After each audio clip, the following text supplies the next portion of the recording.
ഇന്നത്തെ സ്പെഷ്യൽ എന്ന് പറയുന്നത് നല്ല വെളിച്ചെണ്ണയിൽ ഫ്രൈ ചെയ്ത ചിക്കൻ, പപ്പടം, അതുപോലെ തന്നെ ചിക്കൻ്റെ ഒരു ലിവർ പീസ് അതിനകത്ത് കിട്ടി. അതും പപ്പടവും ദോശയും കൂടെ കൂട്ടി ഒരു പിടി. സ്ഥിരം തട്ടുകടയാണ് കേട്ടോ. ഇന്ന് ഈ തട്ടുകടയെക്കുറിച്ച് അറിയാത്തവരായിട്ട് ആരും കാണില്ല. പെരിങ്ങമലയിൽ നിന്നും അയ്യങ്കാളി നഗറിലോട്ട് വരുന്ന വഴിക്ക് വയൽവരമ്പിലിരിക്കുന്ന ഒരു ഓലപ്പുരയിട്ട തട്ടുകട. ഒരു പ്രത്യേക വൈബാണ് കേട്ടോ ഇവിടെ. ആ വൈബ് എന്താണെന്നോ, ഈ തട്ടുകടയുടെ ഇരുവശങ്ങളിലും വയലാണ്. അതുകൊണ്ട് രാത്രി ഇവിടെ നല്ല തണുത്ത അന്തരീക്ഷമായിരിക്കും. ആ തണുപ്പത്തിരുന്ന് നല്ല ചൂട് ദോശയും രസവടയും പപ്പടവും ചിക്കൻ ഫ്രൈയും ഒക്കെ മേടിച്ച് കഴിക്കുമ്പോൾ ഒരു പ്രത്യേക ഫീല് തന്നെയാണ്.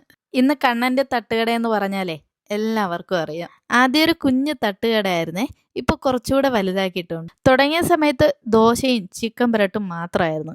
എന്നാൽ ഇപ്പോഴേ ചിക്കൻ ഫ്രൈ ഉണ്ട്, പൊറോട്ടയുണ്ട്, പുട്ടുണ്ട്, പിന്നെ വെറൈറ്റി ആയിട്ട് കലക്കി എന്ന് പറയുന്ന ഒരു സാധനമുണ്ട്. അങ്ങനെ ഒരു വെറൈറ്റി ഐറ്റം ഞാൻ വേറൊരു തട്ടുകടയിലും കണ്ടിട്ടില്ല. അതിതാ ഇവിടെ വന്നാൽ കിട്ടും കേട്ടോ.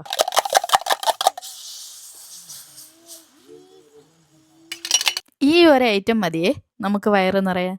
ഓംപ്ലേറ്റിൽ ചിക്കൻ്റെ ഗ്രേവിയും ഒഴിച്ച് പൊറോട്ടയൊക്കെ വെച്ചിട്ട് ഫില്ല് ചെയ്ത് തരുന്ന ഒരു ഐറ്റമാണ്. ഇതിനെയാണ് കലക്കി എന്ന് പറയുന്നത്.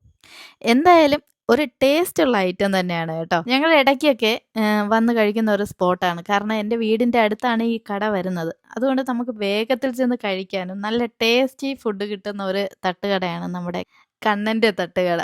ഒരു ഫാമിലിയിലെ എല്ലാവരും കൂടെ ചേർന്നാണ് ഈ തട്ടുകടയിൽ നിൽക്കുന്നത്. പുറത്തുനിന്ന് ഒരു സ്റ്റാഫിനെ അവർ വെച്ചിട്ടില്ല. അച്ഛനും അമ്മയും ചേച്ചിയും ചേട്ടനൊക്കെ ചേർന്നാണ് ഈ തട്ടുകട നടത്തുന്നത്. പിന്നെ ഇപ്പോൾ അവർ ചിക്കൻ ഫ്രൈയും തുടങ്ങിയിട്ടുണ്ടേ. തനി നാടൻ വെളിച്ചെണ്ണയിലാണ് ഈ ചിക്കൻ ഫ്രൈ ഒക്കെ തയ്യാറാക്കുന്നത്. പിന്നെ ഇവിടുത്തെ ദോശയുടെ വലിപ്പം കണ്ടാലും പേടിക്കൊന്നും വേണ്ട കേട്ടോ. 2 ദോശ എന്ന് പറയുമ്പോൾ നല്ല സോഫ്റ്റ് ദോശയാണ്, നല്ല ടേസ്റ്റുമാണ്. ഒരു 4 ദോശയെങ്കിലും കഴിക്കാതിരിക്കത്തില്ല. രസം വേണ്ടേ?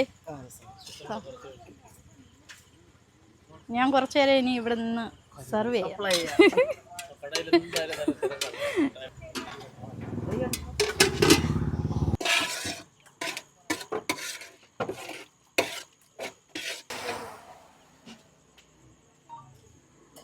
വൈകുന്നേരം ഒരു 6 മണിക്ക് ശേഷം ജോലിക്ക് പോയിട്ട് വരുന്നവരൊക്കെ ഈ തട്ടുകടയിൽ കയറി കഴിച്ചിട്ടാണ് പോകാറ്.